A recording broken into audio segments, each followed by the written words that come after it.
Estamos no ar aqui com o primeiro podcast NISP, o NISP Podcast. A gente ainda não deu um nome para o podcast, mas esse é o primeiro, o embrião aí de um início de uma grande jornada de sucesso, esperamos assim, né, aqui no Instituto NISP. Eu sou Lúcio Andreotti, presidente do Instituto NISP, Novas Ideias em Segurança Pública, uma think tank, né, um centro de pesquisas que produz e promove conhecimento na área de segurança pública baseado em dados e evidências. Tá? Então, esse podcast, começar agora, eu vou apresentar aqui os nossos coordenadores do nosso instituto e depois eu vou deixar aqui para apresentar o nosso primeiro convidado. É uma honra ter aqui nosso primeiro convidado, uma pessoa muito importante que já ajudou a gente em alguns trabalhos. Então, vamos lá, vou apresentar primeiro aqui o Rafael Ertal, professor Rafael Ertal, ex-perito da Polícia Civil do Distrito Federal e hoje ele é consultor legislativo do Senado. Tá? E eu vou passar a palavra para ele aqui daqui a pouco para ele se apresentar também, mas vou apresentar aqui o Renato, João Renato, policial penal, autor de livro também, enfim, o pessoal tem um currículo aqui muito bom, tenho aí a alegria de ombrear com pessoas muito qualificadas no Instituto, né, e a gente vai aí, se Deus quiser, mudar o Brasil, né, a segurança pública do Brasil que tanto a gente sofre aí nesse país, né. Então, antes de apresentar o nosso convidado aqui, vou apresentar o Ertal, né. Ertal, por favor. Boa noite, pessoal, boa noite a todos, boa noite a todas. Meu nome é Rafael Ertal. Eu fui perito criminal na Polícia Civil do Distrito Federal durante 14 anos, e aí eu tive o privilégio de passar para consultor do Senado agora, né, já faz mais ou menos 1 ano e meio, e aí eu sempre me interessei por esse tema de segurança pública ainda na polícia, né, enfim, é uma área fim, né, lá dentro da polícia, obviamente, a segurança pública, e, claro, sempre me incomodou a falta de segurança pública que a gente vive aqui no Brasil. Então, sempre me incomodou, e eu tive esse objetivo, essa missão sempre de tentar fazer alguma coisa para mudar a segurança pública que tanto nos traz problemas, né, atualmente. Tive a sorte de encontrar o Lúcio, né, em um projeto de lei que nem tinha muito a ver com segurança pública, a gente acabou conversando, e ele me chamou para esse projeto, e a gente está aí trabalhando, é uma honra aqui estar com pessoas tão capacitadas, e também a gente tem a honra de receber hoje o professor Felipe, que a gente já se conhecia antes, né, mesmo antes do NISP, né, um professor na área da análise econômica do direito, vai se apresentar, que é extremamente importante para a gente entender e melhorar, né, as políticas públicas e até analisar as decisões judiciais nesse ponto de vista. Muito feliz em estar aqui hoje, né, nessa inauguração desse projeto grandioso, uma plataforma que a gente vai ter mais tempo para esmiuçar temas de relevância nacional. A segurança pública hoje ele é um gargalo principal, no meu entendimento, no Brasil. Temos números aí que nos equipara a países em guerra. Então, nós precisamos debater esse assunto e trazer soluções para essa temática. Eu sou João Renato, sou mestre em Direito e Políticas Públicas, sou pós-graduado em Direito Penal, em Controle Social, sou policial penal do Distrito Federal. Então, tenho uma vivência muito teórica ligada à prática, junto à minha função na área de segurança pública, trabalhando diretamente com o insumo do crime, que são os criminosos. Então, diariamente eu tenho esse contato que traz uma visão rica de como pensam os criminosos. E tento, com isso, trazer para o debate acadêmico para a gente conseguir fazer um conteúdo técnico e ligado à realidade. Então, esse é o meu foco e que quero contribuir bastante com o NISP e com esse debate de segurança pública no Brasil. Então vamos lá, pessoal, vamos ao que interessa, então, apresentar aqui o nosso ilustre convidado. Muita alegria aqui receber o professor Felipe Azevedo Rodrigues, professor da Universidade Federal do Rio Grande do Norte, não é isso? Professor de Direito Penal, líder do grupo de pesquisa em Direito e Economia DECRIM. Tá? Então, apresentar ele aqui, ele é um dos autores, é isso, professor? Isso. Um dos autores aqui desse livro, Decisões Judiciais e Suas Consequências Econômicas e Sociais. Muito interessante. E é isso. Se apresenta um pouquinho pra gente, professor, é uma honra estar aqui junto com você, né, nesse primeiro podcast, né, do Instituto. Espero que seja a primeira de muitas. E agradecer, né, você, porque você já ajudou a gente, né, já colaborou com a gente em publicações nossas, né? E é isso. Fala um pouquinho sobre você aí. Interessou muito essa questão, né, de ser líder do grupo de pesquisa em Direito e Economia DECRIM, explicar um pouco sobre isso. E então, toca o barco aí. Bom, primeiro, muito obrigado a vocês pelo convite. Na verdade, o NISP que tem colaborado comigo, né? Eu não venho prestigiando o NISP no sentido de eu não agrego nada ao NISP na minha visão. Na verdade, o NISP ele traz uma novidade para os acadêmicos de direito penal, de economia do crime, os pesquisadores sobre o fenômeno criminal que não eram acolhidos, digamos assim, não tinham espaço nos ambientes de divulgação científica convencionais na área. O que é que eu quero dizer com isso, né? Vocês já ouviram falar de Fórum Nacional de Segurança Pública, vocês já ouviram falar de Atlas da Violência, Mapa da Violência, Monitor da Violência. Todos esses movimentos e documentos produzidos por organizações da sociedade civil, eles são muito enviesados ideologicamente e procuram fazer um raio-x do cenário da violência e da segurança pública numa perspectiva sempre dicotômica, ou seja, de um lado você tem os vilões, que são as forças de segurança pública, taxadas como corruptas, ineficientes, e de outro lado você tem a criminalidade, os delinquentes, que são produtos de uma sociedade corrompida pelo capitalismo, pela economia de mercado. E isso é uma hipótese. Isso não necessariamente está errado. Mas a ciência, ela não se prende a isso. Ela vai a campo investigar e identificar se essa hipótese é confirmada ou não na realidade. E a realidade é vítima de crime, criminoso, agente de segurança pública que está na ponta de lança. Essa é a realidade. Um pesquisador sobre direito penal, um pesquisador que trabalha com direito penal, trabalha com segurança pública, ele não pode estar distante desses atores sociais. E o que eu e outros pesquisadores, como o professor Perichiquida, né, com quem eu tenho a honra de produzir nesse livro, é muito mais experiente que eu, a propósito, a gente faz ir buscar essas pessoas. Nesse texto, escrito aqui a respeito de contrabando de cigarro, uma decisão do STJ que descriminalizou o contrabando de até 1000 maços de cigarro, pelo princípio da insignificância, nós fizemos questão de entrevistar 408 presos nos estabelecimentos penais de Franco da Rocha, no estado de São Paulo. A gente fez questão de entrevistar agentes de segurança pública, tanto de órgãos da segurança pública da União, como dos estados na região de fronteira, Paraná, Mato Grosso do Sul, Polícia Rodoviária Federal, Polícia Militar desses estados que eu mencionei, para entender como o fenômeno do contrabando flui e financia o crime organizado. Essas informações, elas não estão, como é que eu posso dizer? Elas não estão influenciadas por questões ideológicas. São informações cruas, a gente chama isso de fonte primária da pesquisa. E elas estão aqui nesse texto. Quantos trabalhos que formam opinião, que influenciam legisladores, a gente conhece que tem esse cuidado de trazer dados de fontes primárias na área de segurança pública, de ciências criminais em geral? Que eu saiba, são muito poucos. Então, a nossa ideia é partir do pressuposto que política criminal é política pública. E que política pública tem que ser baseada em evidências. E evidências têm que ter método. Eu não posso dizer que o criminoso é fruto da sociedade, é um produto da sociedade, e a partir dessa visão um tanto quanto dogmática, eu pautar toda a política pública de um país. Eu discuti que eu tenho que, por exemplo, descriminalizar furtos de bens de pequeno valor, porque seriam furtos famélicos ou furtos por necessidade, estabelecendo critérios objetivos. Não é assim que funciona.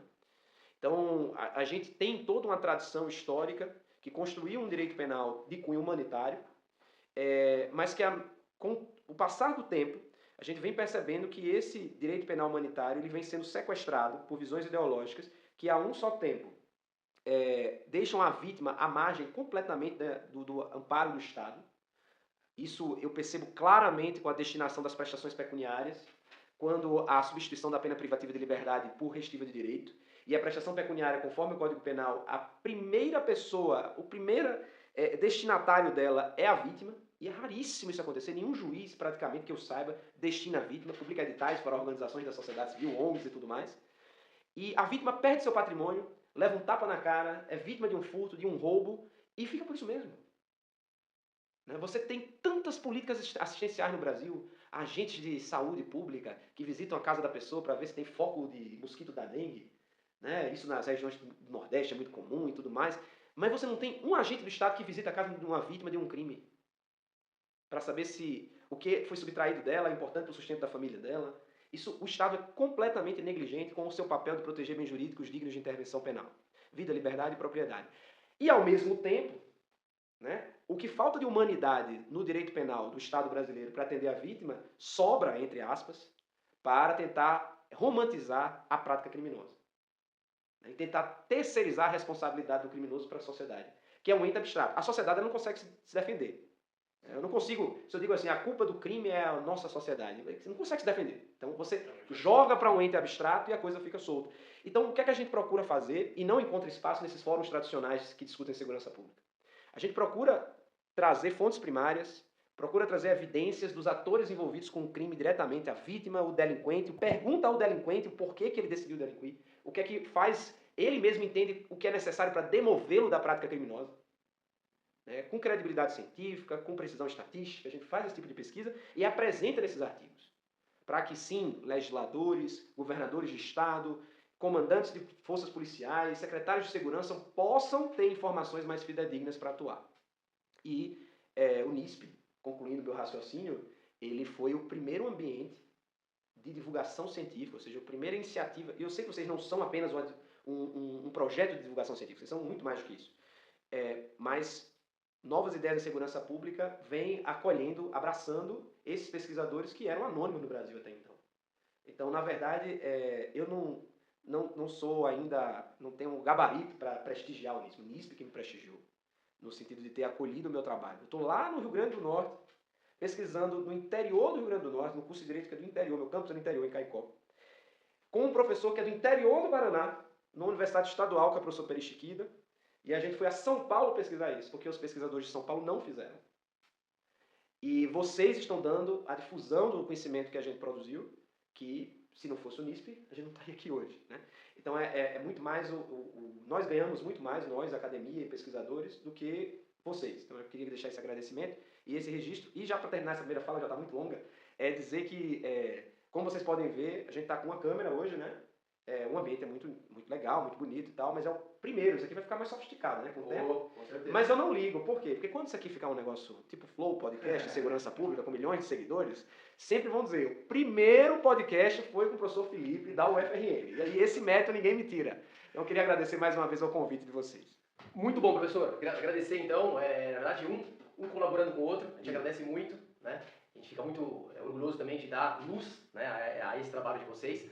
E, então, aproveitando o gancho, né, desse trabalho sobre o contrabando de cigarros, que inclusive foi aí o tema da nossa publicação, né, que a gente fez em conjunto. Como que se dá, então, para quem tá nos vendo aqui, né, como que se dá a questão do contrabando? Qual que é o problema, né, qual que é a dinâmica? Quais são os desdobramentos dessa questão? E quais foram aí os resultados dessa pesquisa? Né, onde vocês chegaram com todas essas questões que vocês estudaram? E são as soluções, né? Quais seriam as soluções? Porque a gente sempre trabalha no NISP com isso, né? Com a questão, a gente apresenta o problema, a gente mostra os dados, e dentro dos dados, das evidências, a gente tenta direcionar algum tipo de solução para a melhoria daquele problema, né? Então a gente não só mostra o problema, mas também a gente tenta direcionar uma solução. Então conta um pouco para a gente essa dinâmica desse crime específico do contrabando que a gente tem no país, com relação às fronteiras. Vamos lá. Problema. Vamos partir do problema. Contrabando de cigarro. Por que contrabando de cigarro é um problema? A priori, você tem o Estado brasileiro, ele tributa muito, ele é muito protecionista por excelência, é uma cultura nossa. Então, ele é avesso a produtos provenientes do exterior, né, por várias abordagens. Né? Você pode dizer que, por questões sanitárias, se proíbe a vinda de cigarro de outros países. É uma abordagem. Você pode dizer que você proíbe a vinda de cigarro de outros países e de outros produtos também, não só cigarro, também por questões de proteger a indústria nacional. Isso é uma discussão à parte. A gente não vai entrar nesse mérito porque não é minha área, né? Embora seja uma discussão muito importante. Até que ponto o Estado ele deve sacrificar o cidadão a pagar um produto mais caro, não necessariamente de melhor qualidade, só porque ele entende que tem que prestigiar a indústria nacional. Isso aí fica uma recomendação de livro para quem quiser estudar mais sobre isso. O que não se vê, de Frederic Bastiat. Ele fala sobre isso nesse livro e é central nesse aspecto. Mas vamos voltar para cá. Então o problema do cigarro do Paraguai é que a gente tem uma concorrência desleal entre o cigarro criminoso, que é o proveniente de contrabando, e o cigarro lícito, produzido no Brasil. O cigarro ele é originalmente uma commodity, o tabaco, né, produzido no meio agrícola, né, e depois ele é processado em indústrias, de fato. Então ele tem uma cadeia de produção bem complexa. E no Brasil isso é extremamente regulado pela Anvisa e tributado assim, num patamar altíssimo, de 70% a 80% de carga tributária sobre o valor que sai da fábrica, digamos assim, da carteira de cigarro. E vai aumentar agora com a reforma tributária. Né? O imposto do pecado, né, que como eles chamam fumar cigarro lícito pecado, mas fumar cigarro do Paraguai está liberado. Aí não é pecado não, sendo crime, né? Enfim. Mas, no fim das contas, a carteira de cigarro no Brasil ela tem um preço X. E o cigarro que é proveniente do Paraguai, mesmo tendo um custo internalizado na sua cadeia de produção e transporte, que é se evadir das forças de segurança pública, isso é um custo. Né? Ele ainda consegue operar em 60% de X. Então vamos colocar assim, uma carteira de cigarro R$10 fabricada no Brasil, regularmente respeitando as normas fitossanitárias, R$10. A carteira de cigarro que vem do Paraguai por contrabando, R$ 6. Então você tem uma diferença de preço, assim, uma vantagem competitiva no mercado muito grande. Só que o problema aumentou. Como assim aumentou? Né? O Superior Tribunal de Justiça, recentemente, mudou um posicionamento dele histórico a respeito do contrabando de cigarro para... Antes, entendia que não se podia aplicar o princípio de insignificância para esse tipo de crime, considerando que ele era pluriofensivo, ou seja, ele atingia uma série de bens jurídicos. Um exemplo era a saúde pública. A questão é que você não tem controle sobre o que tem dentro de um cigarro lá produzido no Paraguai. Né? Que tipo de substâncias tem ali? Você não tem esse controle, né? Como tem o cigarro produzido no Brasil. E outros bens jurídicos também, como paz pública, porque você sabe que o contrabando de cigarro ele é um dos itens do portfólio das organizações criminosas. Então ele é um tipo de negócio que as organizações criminosas têm que não sofre a sazonalidade de outras drogas, consideradas assim pela Lei de Drogas, a 11.343 e as portarias da Anvisa correspondentes, como por exemplo cocaína, maconha, são drogas que têm uma certa sazonalidade. Período de fim de ano, de festas e tudo mais, a demanda é maior, né? Carnaval. Já o cigarro é o ano inteiro. Então, o cigarro está no portfólio do crime organizado como um produto que sustenta o crime organizado perenemente. A gente chama isso da vaquinha do crime, né? Dá leite todo dia. Certo? Então, está ali, não é o produto mais valioso, mas está ali todo dia mantendo o dia a dia do crime organizado, mantendo a operação do criminoso. Então, querendo ou não, o STJ nos ensinou, ao longo dos últimos 10 anos, que o contrabando de cigarro não pode ser considerado insignificante, porque viola o bem jurídico saúde pública, viola o bem jurídico paz pública e também viola o bem jurídico administração pública do ponto de vista da arrecadação. Porque o Estado deixa de arrecadar quando o cigarro ele é comercializado proveniente, né, do exterior sem passar pelas barreiras alfandegárias cabíveis. Mas aí a gente não sabe o porquê. Eu li a decisão, a sessão do STJ unificou o entendimento da 5ª e da 6ª turma para dizer que não, até 1.000 maços de cigarro é insignificante. Né? Mudaram todo o seu histórico de entendimento, que era comum às duas turmas, e entenderam que até 1.000 maços de cigarro é insignificante. E de onde eles tiraram esse número? 1.000? Não sei. Na decisão, eles, Lúcio, eles dizem que, com base nas estatísticas apresentadas no processo, a gente não tem acesso ao processo, né? E não sabe quem produziu essas estatísticas. Estatística é um negócio assim que a gente tem que ter um certo cuidado. Por quê? Tem um livro escrito na década de 50 que o título é Como Mentir com Estatística. Vou dar um exemplo da maior mentira com estatística no Brasil na área de segurança pública, a população carcerária. É a maior mentira que existe. 800 mil presos aproximadamente, é isso que é divulgado. Terceira maior população carcerária do mundo, é o que é divulgado. Primeiro, que mundo? Não estão todos os países do mundo nesse ranking. Certo? China, por exemplo, não é contabilizada. Segundo, esse número é absoluto ou é relativo? Esse número está levando em consideração presos por cada 100 mil habitantes? Porque se levar em consideração, a gente fica atrás do Uruguai e do Chile, na América do Sul.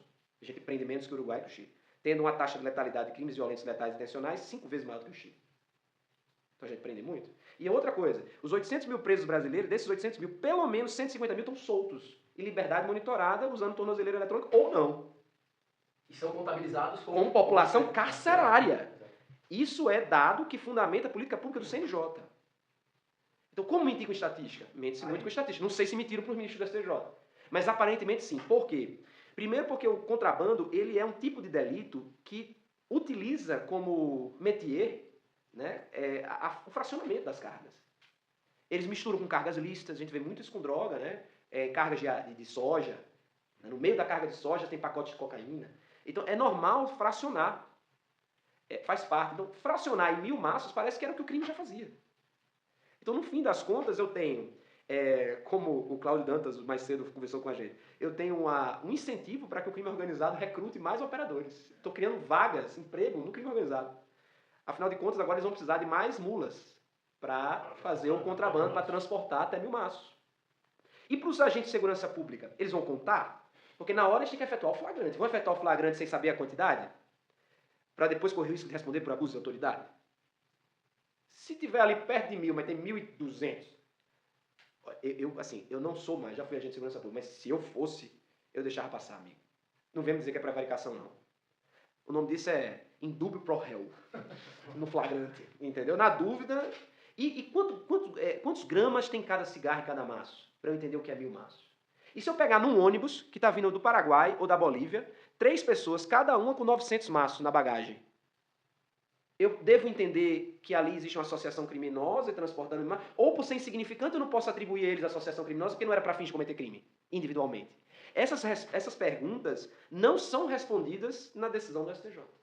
Decisão esta que é em repetitivo e vincula todos os juízes do Brasil, sob pena de responsabilidade funcional. Então, assim...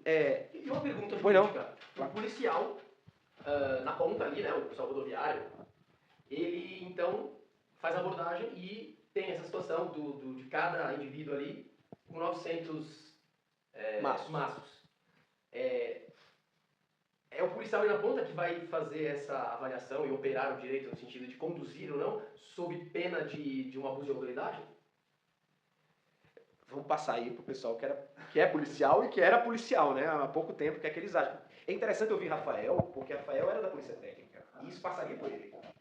Né? Então, eu gostaria de ouvir Rafael, como é que isso acontece lá? Como é que chega no teu antigo setor, né? Para vocês iriam mensurar isso, né? Como é que funciona isso? Vou até fazer uma pergunta mais direta. O policial que, sabendo dessa decisão do STJ, ele faz a abordagem e contabiliza ali os 900 maços.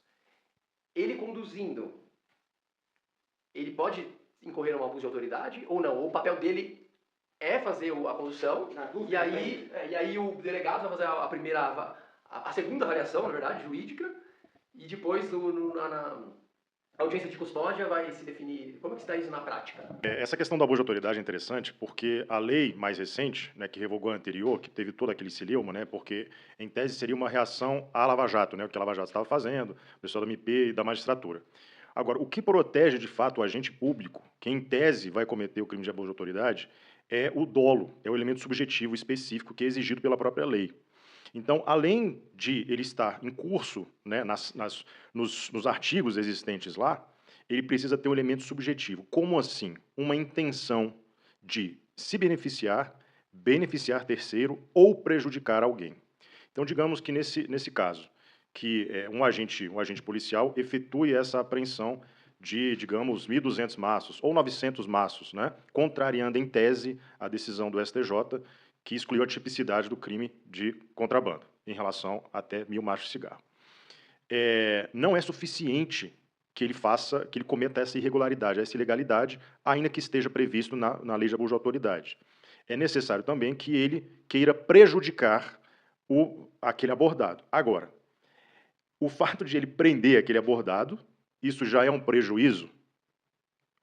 Enfim, pode-se dizer que sim. Mas isso não é o que acontece na prática, né? O que acontece na prática é, além do próprio crime, além da própria prisão, tem que ter um elemento adicional. Então, os agentes policiais não precisam ficar preocupados com isso, né? Apesar da decisão do STJ, porque, além disso, quem faz esse juízo de tipicidade, se é insignificante ou não, não é sequer a polícia. Os delegados de polícia, segundo, né, a decisão majoritária, a doutrina majoritária, não estão autorizados a fazer essa análise se é típico ou atípico. Não. Se está, digamos, contrabando é um crime, ok. Cigarro está regulado, é um produto regulado, né, então ele pode ser objeto material do crime de contrabando. Ok, então o crime está configurado do ponto de vista da polícia e do delegado de polícia. Lá no juiz, ele pode realizar esse juízo de tipicidade, né? Então a polícia está, enfim, protegida também em relação a isso. Agora, só aproveitando também uma oportunidade, é engraçado que essa mesma questão de quantidade tirada de não sabemos de onde, foi utilizada na questão da maconha para consumo pessoal, né, tratando ali o consumo de até 40 gramas de maconha para uso pessoal, né, na verdade não é nenhum consumo, é o uso, né, para consumo pessoal, o porte, a posse, para consumo pessoal de até 40 gramas. Não sabemos de onde foi tirado esse valor, e o que é mais grave, o valor, né, a quantidade, a gramatura variava de 1 grama para até 100 gramas, de acordo com os ministros. Então, assim, eram valores absolutamente diferentes. Em termos percentuais, é questão de 1.000%, de 10.000% de diferença, de 1 para 100 gramas. Então, eu queria até ouvir o professor essa questão até do Supremo em relação a esse julgamento da descriminalização, né, do artigo 28 da Lei de Drogas. Rafael, sobre sua pergunta, assim, antes de respondê-la, ainda acho que a situação, tecnicamente, você foi perfeito a respeito de como deve agir o agente de segurança pública diante de um contrabando que está ali no limiar, na fronteira entre o insignificante e o crime. A insignificância, até onde eu aprendi, é um critério que você utiliza para absolver um sujeito por atipicidade material, muito relacionado com o caso concreto. É um tanto quanto desconfortável para mim, como professor de direito penal, entender que há um julgamento erga omnes no Brasil, estabelecendo um critério que até X a conduta é não crime. Se o legislador, quem tem legitimidade democrática para tanto, já fez a valoração da ofensividade da conduta e por isso que está previsto no Código Penal. Então, e essa excludente de tipicidade não existe. Né? Não existe. Não existe. Não existe. Isso aí é construção doutrinária e, na minha visão, só cabe ao juiz utilizá-la no caso concreto, analisando caso a caso. Não pode ter uma decisão proveniente de Brasília, condicionando todos os agentes de segurança pública, Ministério Público e Poder Judiciário, juízes de primeiro grau, a entender que até X é insignificante. Isso, para mim, é decisão legislativa. Tá? Então, é uma primeira coisa. Mas, para quem está no dia a dia, né, nas operações policiais, numa blitz, numa fronteira, tecnicamente, o que o Rafael falou, eu concordo, assim, na íntegra. No entanto, eu ainda acho que é precário. Eu ainda acho que, caso o policial não seja bem visto na sua cadeia hierárquica, né, pelos superiores, é possível que haja uma repercussão administrativa, é possível que haja uma piada numa audiência de custódia, é possível. Então isso, para mim, já é um motivo da gente repensar essa decisão, inclusive no âmbito do Poder Legislativo, Lúcio. Os parlamentares têm que reagir a essa decisão, assim como reagiram a outras coisas que vieram no Judiciário, a exemplo da criminalização da vaquejada no Nordeste. O STF entendeu que era crime de maus-tratos animal e o Poder Legislativo reagiu, não só o Poder Legislativo, o Poder Constituinte derivado reagiu e emendou a Constituição para deixar claro que era uma prática cultural relevante e que nada se confunde com crime. Então acho que o Poder Legislativo tem que reagir e tem que deixar claro isso. O porte de maconha também teve essa reação forte do Poder Legislativo. A PEC, né? A PEC.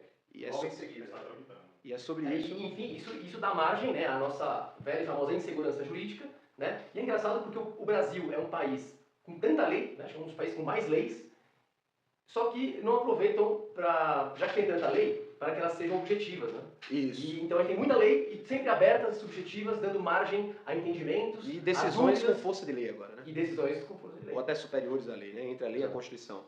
Aí, sobre a maconha em particular, é necessário destacar também que a decisão do Supremo Tribunal Federal tem um trecho nela que diz que mesmo quantidades superiores a 100 gramas de maconha podem ser consideradas como prática típica, ou seja, que não é crime, a depender do que é avaliado pelo magistrado, das circunstâncias e tudo mais. Então, ela estabeleceu essa quantidade, podemos considerar arbitrária, na minha visão também, de 100 gramas de maconha, dá bastante maconha a propósito, né? Mas ela também prevê a possibilidade de, ainda assim, não considerar crime quantias superiores a 100 gramas. A decisão prevê isso também. E o que é que acontecia antes, na prática, e o que é que mudou? Antes, já se falava que a posse para consumo era uma conduta desencarcerada, ou seja, que não aplicava-se mais pena de prisão, não se aplicava mais pena de prisão, perdão. De fato, o artigo 28 não prevê pena de prisão. E aí você poderia dizer, bom, mas então não mudou nada na prática. Mudou porque só o fato de você atribuir ao indivíduo uma prática criminosa, se ele pratica condutas de menor relevância criminal, isso já é o bastante para dissuadir quem não é um criminoso habitual. Não vai dissuadir o usuário que flerta e até mesmo pratica tráfico também. A esse existiu o artigo 33 a ser direcionado. Então, assim, no final, o que me parece é arbítrio em cima de arbítrio. Arbítrio na quantidade de droga, tanto é que depois ele deixa uma margem discricionária para o juiz avaliar, que também não é conduta típica, quantidades superiores que podem estar totalmente conectadas com a quantidade suficiente para tráfico. Tem isso também. E arbítrio na droga. Isso eu nunca entendi por que essa cisma com a maconha. Por que a maconha? Eu, quando fui agente penitenciário, conversei já com o João sobre isso, há anos atrás, eu fiz um curso de drogadição com um especialista na área, e ele colocava, né, do ponto de vista científico, as drogas numa escala de danos à saúde que elas poderiam causar, produzir. E a maconha não era um ursinho carinhoso no meio, não. Assim. Ela era uma droga que causava problemas para a saúde do indivíduo e para a saúde pública tão relevante quanto outras drogas. A exemplo da cocaína, a exemplo de drogas sintéticas, algumas delas mais leves. Então, não dá para entender porque há maconha. Isso também é um outro arbítrio. E eu paro e penso, assim, eu tenho uma perspectiva, eu sei que o NISP não adota nenhuma corrente ideológica, vocês estão de parabéns por isso, né? Mas eu tenho uma perspectiva, no meu estudo de direito penal, liberal. E eu pergunto, por que não as outras drogas também? Eu não consigo entender, eu não encontro resposta. Na decisão do Supremo não há nenhuma explicação da predileção pela maconha.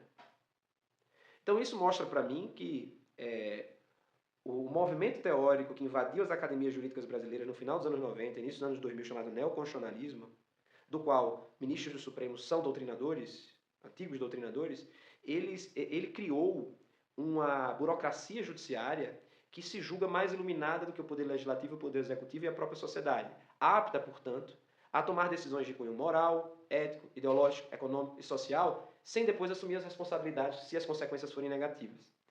E isso é um problema. Quando a gente passa a entender que a um juiz é possível aplicar e decidir causas contra a lei, utilizando como fundamento normas jurídicas abstratas de cunho principiológico, como razoabilidade. Não, pela razoabilidade, pela proporcionalidade, pela dignidade da pessoa humana, condeno. Pela dignidade da pessoa humana, absolvo. Então, isso é um movimento que veio da academia jurídica, do qual ministros atuais do Supremo foram autores festejados e que subverteu a lógica, a essência do direito. A essência do direito, a despeito da corrente filosófica que você adotar de teoria jurídica e teoria do direito, é garantir ordem e pacificação social, traduzidos em segurança jurídica.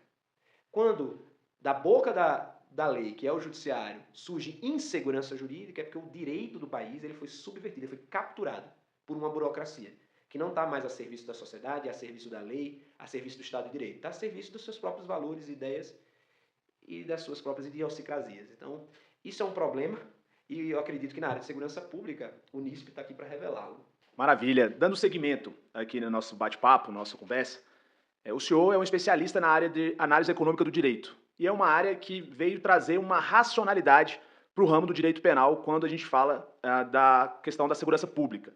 Nós, como estudiosos desse tema, percebemos que muito tem falados em artigos científicos, em até mesmo legislação criminal, assuntos que se distanciam muito da realidade. Então, existem legislações bastante utópicas que pregam um mundo totalmente diferente do que vivemos no Brasil quando a gente se depara em combate com a criminalidade. Termos como ressocialização é dito como o norte para guiar uma legislação inteira de execução penal e, na prática, a gente percebe uma dificuldade imensa em conseguir viabilizar visões colocadas como essa.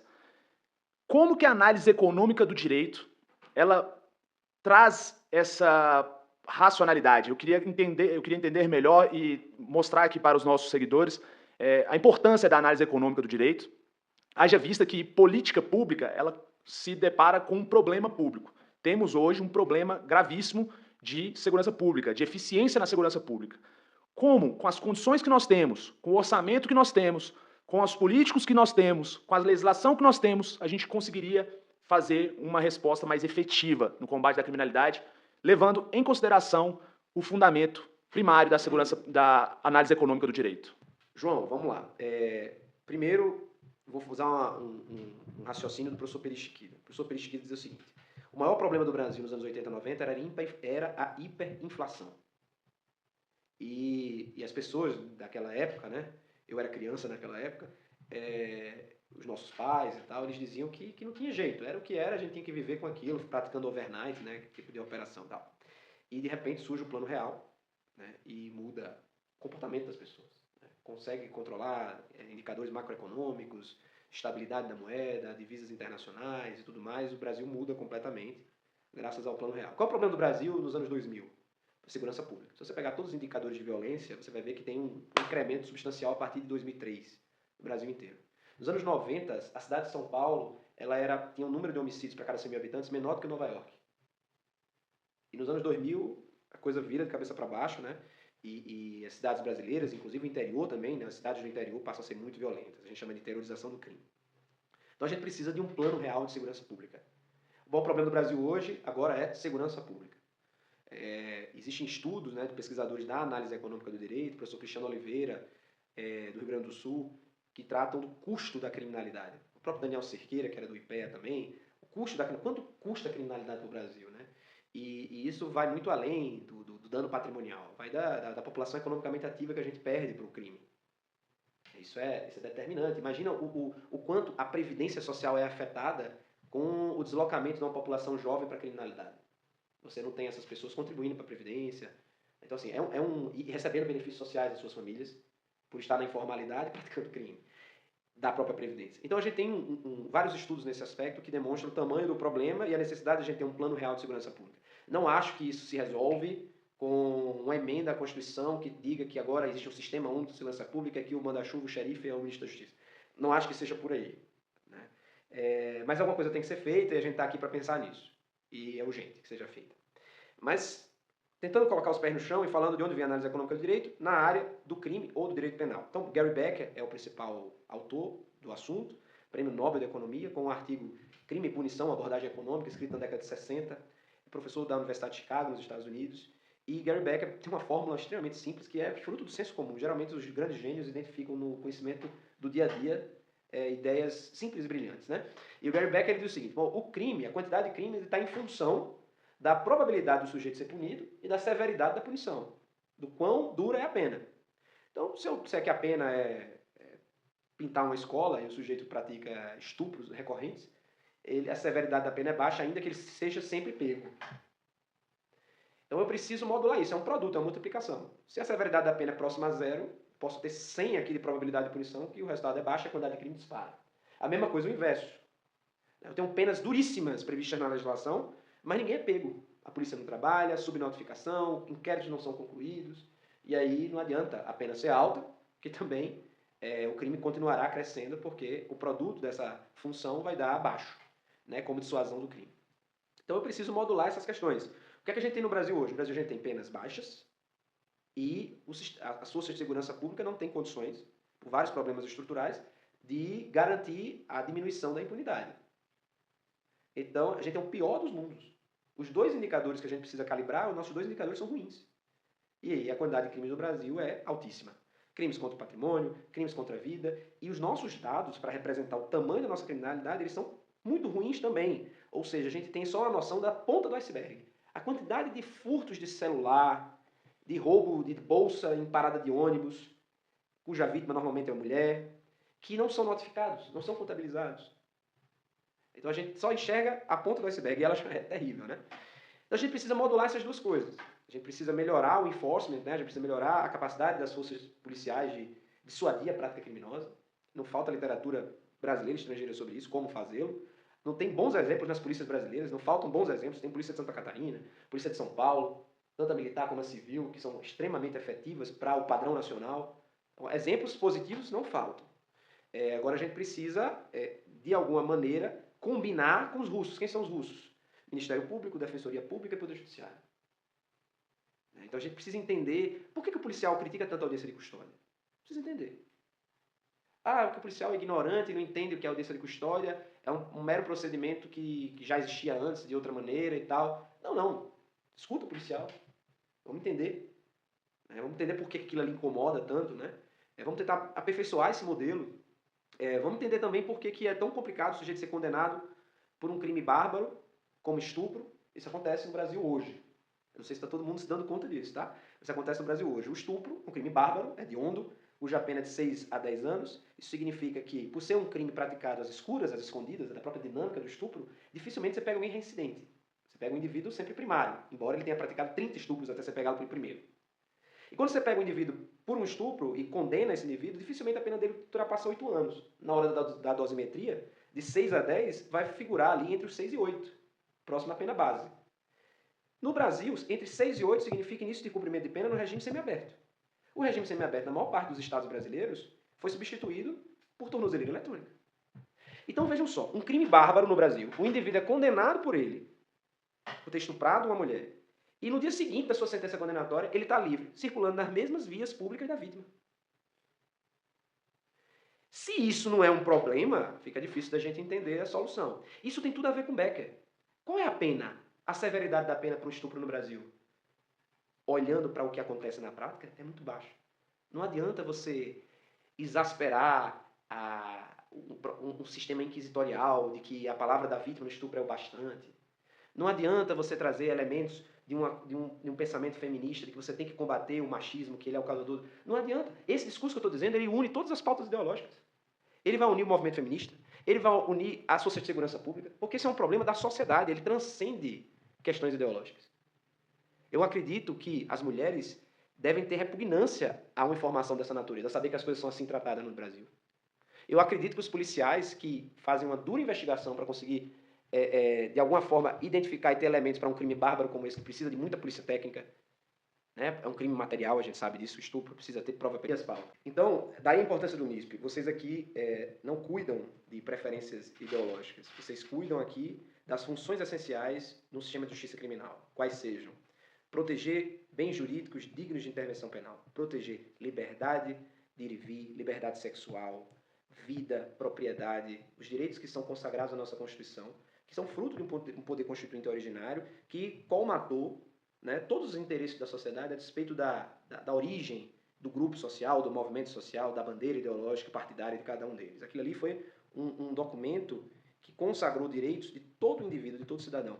E eu tenho isso para mim muito claro, que exemplos como esse do estupro mostram que a gente precisa voltar ao básico.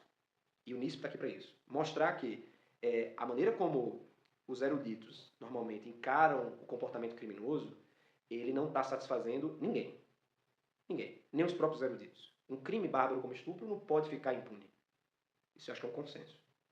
Então a gente tem que começar por esses pontos que são consensuais, são indiscutíveis. E entender, assim como recentemente teve uma mudança na legislação penal, trouxe uma pena muito alta, a pena mais alta do direito penal brasileiro, é fruto de uma mudança na lei agora recente, que é o feminicídio como crime autônomo com 20 a 40 anos de pena de reclusão. E eu pergunto, a gente tem que parar, não é melhor a gente parar de fazer isso de maneira isolada e simbólica e perceber que o Código Penal precisa ser revisto do ponto de vista técnico, racional, não atendendo a agendas ideológicas, a Clamor popular. Clamor do momento, popular e tudo mais. Mas eu não posso ter 20 a 40 anos de feminicídio e estupro 6 a 10 no mesmo Código Penal. Né? Percebam aí que você tem a pena máxima é 4 vezes menor. Né? Não pode. Então a gente precisa trazer esses elementos, essas pontas soltas, essas discussões, valorizar as forças de segurança pública, porque no sentido, não necessariamente de remuneração, a gente fala valorizar, só pensa aumentar a remuneração. É importante remunerar bem, mas é no sentido de valorizar o papel daquele cidadão que está correndo risco e está buscando proteger os bens mais valiosos da sociedade e dos indivíduos. E a outra função, que eu acho que é a missão de vocês também, buscar exaltá-la e defendê-la, é limitar o poder de punir arbitrário do Estado. Parece paradoxal, ao mesmo tempo, você proteger a sociedade e ter uma limitação nesse poder utilizado para a proteção da sociedade. Mas é necessário lembrar que o Estado se torna também um violador de direitos, muitas vezes. Né? O Estado, às vezes, ocupa o papel do crime. Então, o NISP ele tem que transitar entre essas duas funções. Ele tem que transitar nesse equilíbrio. A gente chama isso de análise econômica do direito penal, foi sua pergunta, e eu publiquei isso na revista de análise econômica do direito da RT, um artigo Análise Econômica do Direito Penal, propriamente dita. Né? Eu digo que isso é o ponto ótimo. É o ponto ótimo da intervenção penal. É você conseguir proteger bens jurídicos sem exasperar o poder de punir do Estado para que se converta num arbítrio autoritário. Então, acredito que esse ponto ótimo ele pode ser chamado de um direito penal racional, funcional e liberal. Liberal no sentido de proteger liberdades individuais, tal como foram consagradas na Constituição. Esse direito penal ele não dialoga, ele não se confunde com o abolicionismo penal, ele não se confunde com o direito penal do inimigo, ele não se confunde com o direito penal do law and order. Ele é um direito penal que funciona para o exercício dessas duas funções. E é fato que, diante de informações como essas, que alguém pratica um crime bárbaro, um roubo, um estupro, corrupção passiva ou ativa, com crime grave, também com repercussões sociais tremendas, as pessoas, quando são condenadas, imediatamente estão libertas. Então, eu acredito que esse seja o caminho para a gente começar a discutir e que esse podcast traga outras pessoas, outros convidados, vocês mesmos, né, que tem muito a contribuir, cada um com a sua experiência, para identificar, a priori, esses pontos de consenso, porque isso é um consenso. Eu não acredito que alguém venha dizer que é correto um sujeito ser condenado por estuprar uma mulher, né, usando de violência física, psicológica, e ser condenado a ficar solto. Então, assim, eu acho que isso é um consenso e o NISP está aqui para isso e eu fico muito feliz de poder colocar os meus trabalhos, né, da difusão das minhas pesquisas através do projeto de vocês. Então, já agradeço muito a oportunidade mais uma vez e estou à disposição. Professor, é muito interessante, né, que você trouxe essa questão de que a segurança pública hoje é o maior problema do país. Tá? Poucas pessoas falam isso, e realmente a gente está na iminência de nos tornarmos aí um narco-estado. A gente tem o problema das facções criminosas, que são muito mais sérios do que as pessoas imaginam. Elas estão muito poderosas, influenciando muito em eleições, né, em todos os poderes, estão se infiltrando cada vez mais. A gente está chegando num ponto que talvez bata ali o irreversível, né? Essa é uma percepção baseada em dados e evidências, embora a gente não pode cravar exatamente isso, porque seria algum exercício de futurologia, e a gente não está aqui para isso, mas a gente está se encaminhando para esse caminho, né? E, então, assim, as próprias urnas nessas últimas eleições mostraram que a população, seja de baixa renda, classe média, classe alta, todos estão cansados, né, das velhas narrativas, velhos discursos. As pessoas normais, os trabalhadores, né, sejam de que classe social for, não gostam de criminosos, né? Então, por mais que ele vote numa ideologia X ou Y, mas o trabalhador não gosta de ladrão, né? Então, assim, a gente tem que trazer a segurança pública para a ciência, né? A gente tem que trazer a metodologia científica para tudo, desde a fase policial, né? Porque, assim, a segurança pública hoje, ela é muito amadora, vamos falar por dois caras. É tudo meio que no improviso, né? Então, a gente tem que trazer a técnica desde da fase policial, né? A questão da interdisciplinaridade da polícia, né? Trazer metodologias científicas para investigação, para atividade policial, tanto de prevenção quanto de investigação, né? E fugirmos, né, finalmente, do vitimismo, né, que o criminoso é vítima, e também fugirmos do populismo penal, em que é só aumentar a pena, tem que matar, né? Então a gente tem que fugir dessa dicotomia e trabalhar da forma que a gente está trabalhando aqui, todos nós, através de dados e evidências. Então eu queria te agradecer muito pela presença, pelo conhecimento, né, que nos trouxe aí nesse primeiro podcast. E, então, de minha parte aí, já queria mandar um abraço para todos. A gente é um pouco aqui improvisado nesse primeiro podcast. Passar aqui a palavra para os nossos coordenadores aqui do Instituto. Queria agradecer o professor Felipe, né, em nome também do NISP, todo mundo que está aqui, e só fazer um comentário em relação a essa questão de análise econômica do direito, porque antigamente a gente tinha apenas a lei, né, e a teoria da decisão jurídica, né, da decisão judicial, e no governo Temer foi aprovado uma alteração na LINDB, né, na Lei de Introdução às Normas do Direito Brasileiro, que obrigava as autoridades administrativas judiciais a considerar as consequências de suas decisões. E é justamente isso que o professor trabalha nesse livro. E, infelizmente, a gente vê que muitos juízes hoje, e também a atuação do Ministério Público e da Defensoria Pública, desconsideram as decisões que tomam, né, nos seus ofícios. E o Thomas Sowell fala, né, que é muito fácil alguém ignorar as consequências de suas decisões quando elas não sofrem essas consequências. Então, o que a gente está vendo é que o Supremo, né, os tribunais superiores em geral, não sofrem as consequências de suas decisões, principalmente na questão criminal. E isso tem que ser levado em conta para ser uma decisão, ao menos um pouco mais intelectualmente honesta. Bem, muito obrigado, professor Felipe, um amigo a quem tenho muita admiração, uma pessoa que todo encontro me acrescenta muito no ramo do direito e da análise econômica do direito, principalmente, que é um tema que é muito caro para mim, porque eu percebo que traz a racionalidade necessária para o debate acadêmico. Haja vista que trabalhamos com produtos e com a questão da escassez, com quantidades, né, como lidar com escolhas de maneira mais racional. Então, eu fico muito feliz por ter trabalhado esse tema com o senhor aqui nesse podcast. E quero parabenizar pela obra, né, daí o Jabá, Decisões Judiciais e Suas Consequências Econômicas e Sociais. Tem aqui a participação, né, o artigo, como conversamos hoje, e que isso aqui é o ponto central, acho, da nossa preocupação com a segurança pública. Falamos isso hoje e quero reforçar. Não adianta trabalhar apenas a questão de prender bem, prender muito, combater o crime na ponta, se esses criminosos não sentem o rigor da lei. Se a punição ela for muito branda, o crime ele ainda será um negócio atrativo àqueles que queiram cometer. Então é importante a gente trabalhar junto a essa temática para a gente mostrar que as decisões judiciais elas têm impacto na vida das pessoas, têm impacto aí na economia, têm impacto social, cultural, e isso tem que ser levado em conta. Precisamos ter essa responsabilidade para que a segurança pública não seja apenas um enxugar gelo, como é dito comumente nas questões policiais. Prende hoje, está solto amanhã. Então, hoje fica aqui o meu agradecimento e espero ter o senhor aqui outras vezes com uma estrutura mais robusta para atender à sua altura nesse podcast. Tá certo?